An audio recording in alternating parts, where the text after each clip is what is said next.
Introducing to the ring first.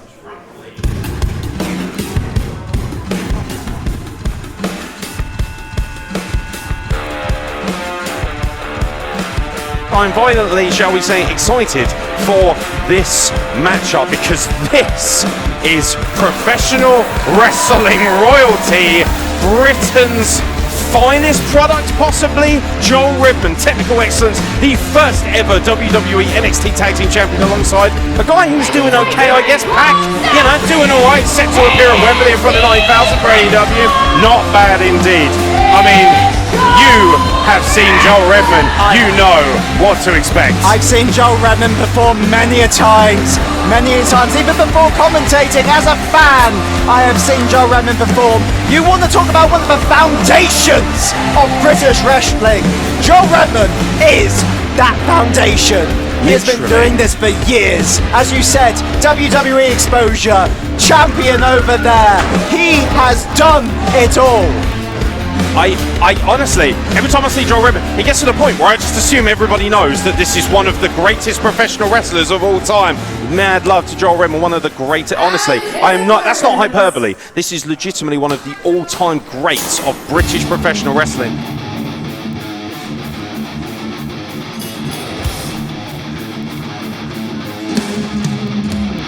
I tell you what, here's a young man who's on the same kind of traction as him and a man who knows all about the big stage as well, but he has changed immensely. Aaron, the venue has gone a lot colder. It has indeed, because this is the Iceman, Jakk Sellström. Look at that. You might recognize Jakk as a different individual from times gone by, but now the Iceman cometh. And the aura, the energy, the feel it is building becomes chilled, it becomes intense, it becomes unsettling. Because Jakk Sellström has become something that I never thought I'd ever see out of this young man. A vicious, calculated, somewhat almost reptilian-like nature to him. Like a dominant lizard. It's quite terrifying to see. Aaron, I don't know if you subscribed to the theory of regeneration, that we become new people as life goes on. Jakk Sellström has become something inhuman, and he is here to, quote, reap the souls of those who come across him. He's done well to get a soundbite out of Jakk at all. He has no interest in speaking to me. And frankly, I'm okay with that. As he likes to say, out with the old and in with the cold. The Revenant has come to Colosseum. Ladies and gentlemen, I mean, this is Game of Thrones come to life for many. And this isn't some gimmick. This isn't some cosplay, some outfit. This is actually an extension of his incredibly dangerous personality. He knows that. Look at the calculated nature of this. I'll tell you what, normally Joel Redman would be a standout favourite in any matchup, but Jakk Sellström, I have watched him dismantle the young generation of wrestlers coming through. He destroyed CJ Rollins last week in a physical contest that I had witnessed firsthand, and now he's looking to dismantle Joel Redman. But have you noticed, despite the incredible technical ability, Jakk Sellström not interested, not surprised by that. Joel Redman, massive size advantage. Absolutely. Despite being technically supreme as well. And he's still got all that going for him. 6'3", 250. I mean, Joel Redman is, if you think of the words professional wrestler, that is what comes to mind when you look at Joel Redman. A textbook definition. Arguably the perfect professional wrestler in terms of game and literally close to perfection. Look at that shoulder block. An average shoulder block, like the velocity. This is a man, bearing in mind, Joel Redman, 15, 20 years professional wrestling, possibly more. I mean, this guy literally flew out of the womb with technical ability. It's obscene. But it's absolutely obscene. Something you have to appreciate with Jakk Sellström, whether you like it, whether you fear it, whether you're scared of it, he has changed, not just as a person, but in terms of his technique. It's a certain viciousness to it. It's a certain point where he has stopped caring. Once you become great, it is about crafting your general skills and refining them. Refinement is the word I always use for Joel Redman, but both these men have done that. Look at the torque, look at the aggression, looking to hyperextend the elbow, the shoulder, looking to dismantle those fingers, dislodge some joints. He likes hurting people, Jakk Sellström. Look at that, beautiful technique. I talked about refinement. Beautiful armbar trap suplex, taking him right over there. Absolutely gorgeous technique, something you would have seen in World of Sport many a time from the likes of Fit Finlay, Stephen Regal, Johnny Saint, the list goes on. And this is a man who's learned from all of them. Absolutely. But both of these men have gone for refinement in different ways. Joel Redman, a classic. Look at Jakk Sellström. I'll tell you what, got caught there. Very, very smart. Joel Redman using that motivation, that leverage on the arm. And again, Jakk Sellström went back for it. That's very impressive, but Joel Redman, like a pit bull, retaining that wrist lock, vice-like grip. I remember watching a match from Jakk Sellström before his, what we'll call it, transformation. He had a great matchup with JD Knight in terms of it was very technical, but he was also very going to the crowd, interacting with people. He seemed a lot more human at that point. All of that has now been stripped away into something, pardon the pun, colder. I'm going back to that word, refinement. So Joel Redman loves professional wrestling. This is an art form for him. This is truly an outlet of creativity. But for Jakk Sellström, it's all about violence and hurting people. So while Joel Redman was refining himself in dojos and working in Japan for All Japan and all these different incredible places, Jakk Sellström, he went to the basements, he went to the street fighting, he went to the very nasty, and you see that with that violent single leg takedown, looking to really torque and damage things. Joel Redman is very much sportsmanlike in many ways. Jakk Sellström is very ugly despite being super refined. He's refined ugly is what he's done. Absolutely.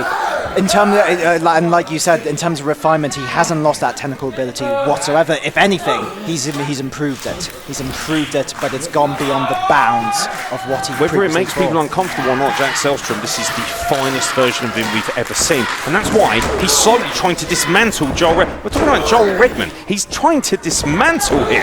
And that's what he's trying to do. He's trying to dismantle a British legend with that beautiful cravat. And look at the way he's got the left foot on the other foot so that he can't escape. Brilliant technical ability of always Jakk Sellström. But then we talk about that. Look at that. Absolutely, look at that. Straight into the headlock. Man who can create space in a phone box. It's ridiculous. Joel Redman comes out. Look at that power. Just runs Jakk Sellström over. And Jakk Sellström knew that coming in with a sweep. Look at the hip toss. Nothing doing, young man. Straight over the top. Beautiful counter reversal by Joel Redman. A lovely arm drag while Jakk Sellström catches him coming in. Going back to work again on that left arm. Twisting the joints. The manipulation. Just looking to create more and more torque and violence and wear Joel Redman down. Burying that right knee into his chin. Absolutely. Obviously, as we know with Joel Redman, he does like those suplexes and slams and such, but if you take away that arm, that removes any sort of offense. Not to say that Joel Redman doesn't have other offense than that, but it does take one tool away. Look at the athleticism. We keep talking about Joel Redman, the technical master, and look at that. Headstand, kip up, beautiful. You have any idea how difficult it is to perform something like Jakk Sellström? Beautiful. Right using his agility to his advantage. That is gorgeous. And again, look at that cravat. And again, cartwheel. Yeah, but the motivation, he took the cartwheel over, and look at both of these men are just so fluid. It's like there's been a glitch in the matrix here. That is a beautiful cover, and Joel Redman, if there's a man who can counter anything, it's Joel Redman. Again, referee Tom. Man, I'll tell you what. Credit to our referee, he is keeping up with this action. I've got a sweat just watching. This is absolutely obscene. There's a workout, beautiful cradle there, lovely stuff. Referee Tom Scarborough, just a 2 count. I'll tell you what, referee Tom Scarborough's got a gas tank on him. Fair play, young man. Mind you, he's been around the block himself, and he is at the pinnacle of what a referee is all about. He's got to be, because this truly is a master. I'll tell you what, Jakk Sellström there, surprising but honourable, it has to be said. He recognises the greatness, and even Joel Redman is like, yo, this is an impressive individual, and Joel Redman does not give props lightly. You have to work to impress a legend like Joel Redman. What's the old saying? Iron sharpens iron, and yes, we are seeing two swords clatter against each other right now. Yes, indeed. It's like a couple of blacksmiths just going to work, refining their art, refining their tools. Look at that straight jacket, the Japanese straight jacket, which has been used textbook you know, let's talk about people like Fujinami, who really made that famous, and we get a good look at the eyes of Jakk Sellström. The core strength, the absolute core strength to roll through. That Japanese straitjacket has literally dismantled all of the greats from All Japan Pro Wrestling and a number of individuals of that nature, and yet Jakk Sellström on the money, able to roll through, use his motivation, use his size, his agility to counter that into a straitjacket holder of his own. And Joel Redman, again, smart. It's all about ring position, it's all about awareness. Both of these men know where they are all the time. Beautiful standing drop kick. To be able to withstand that level of punishment and snap off a drop kick like it's nothing, that's what we're talking about here. One of the all-time greatest. Absolutely. And look at how Joel is ready back into that position, just ready to go at it again should Jakk go in. He is always ready, always prepared, knowing what his opponent's next move is. Again, Jakk Sellström, far smarter than people realise, and a veteran in this game. You know, 13 to 15 years in professional wrestling already, and still just around the 30 mark. I mean, like, let's not forget, Jakk Sellström has been in the ring with some of the greatest. Right? He's been in the ring with Gunther / Walter, whatever your persuasion is. He has been in there with some fantastic athletes. So he's a textbook. He's got a wealth of knowledge himself. Some people might argue that the WWE Intercontinental Champion made him famous when he chopped him up, but that says a lot about Jakk Sellström. He was able to take the bombardment of a member of the Imperium like that, and he's still back here wrestling the very best. And look at that, that's a fine and nasty collision, sweeps the legs out, snaps Joel Redman's neck right off the top turnbuckle. That's ugly. That's going to debilitate the British legend. And the referee. Oh, wait a minute, look out. This is an individual we haven't seen since last time out of Crawley. This is the Enforcer Bullet, the one-man armament. And a student of Joel Redman's as well. I mean, Tom Scarborough. Tom Scarborough's got, let's not forget, Joel Redman, of course, training the next great generation of wrestlers, and has aligned himself, Bullet has aligned himself with Joel Redman. That's not like Joel Redman as well. He's not somebody who likes to have people or anything like that. Joel Redman likes to do things on his own. Do you see that Barnet European uppercut? The velocity there. Look at Bullet just prowling ringside like a complete tank of a man. Are you saying that Joel Redman might have asked Bullet to come out? What's Bullet doing out here? Potentially. I mean, I understand, being a student of Joel Redman, he might be slightly concerned, but you should know as well that Joel Redman knows what he's doing. Again, look at that. Straight face light, that kind of modified straight jacket. Tom Scarborough in perfect position as always. Joel Redman is just saying no. He's refusing to give in. Bullet looks extremely confident. Let's not forget, by the way, Bullet left Rob Drake high and dry at our last show. Remember what that young man did. Now, Bullet is an incredibly talented individual, but I didn't appreciate leaving Rob Drake high and dry like that, albeit against the wonderful Cam Lane and Sami Zayn, who we'll see later on tonight. And now these men just trading strikes. Forearm strike, European uppercut from Jakk Sellström. Another forearm strike, just beating the everlasting excrement out of each other. Oh my goodness. It takes a lot about to save the bravery of getting into a strike match with Joel Redman, but here we go. Yes, Spinebuster! The man knows, my man Connie here knows. Violent collision and Jakk Sellström just out. 2 7/8 once again, but no wasted motions. Joel Redman goes for that beautiful monkey flip right into the corner. Textbook ability. The kick there by Sellström manages to get some distance. That might be all he needs. You've got to create distance. And again, oh my God, the spine buster again. Off the second rope this time. The velocity was someone else. And I'll tell you what, Jakk Sellström, if nothing else, is proving that he is built to last. He is taking it all. What can you do when you've got a man who's got nothing left to use? You have to put him in the ground. You have to get him down. You have to. His transformation, I don't feel like the old Jakk Sellström would have withstood this. And I'll tell you what, that is famous. I've seen him drop that knee 1,000 times, takes him over.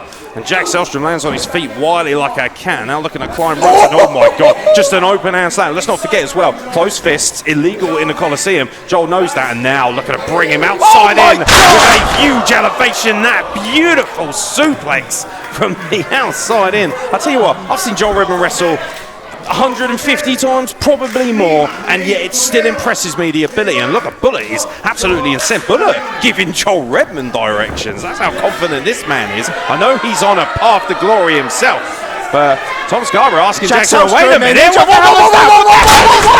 that is Joel Redman's prize student, Bullet, and he's just shoved Joel Redman off the top rope like a piece of trash, and Jakk Sellström rolls up Joel Redman. Wait a minute, what the hell is that? What the hell is that? Sellström what the hell was...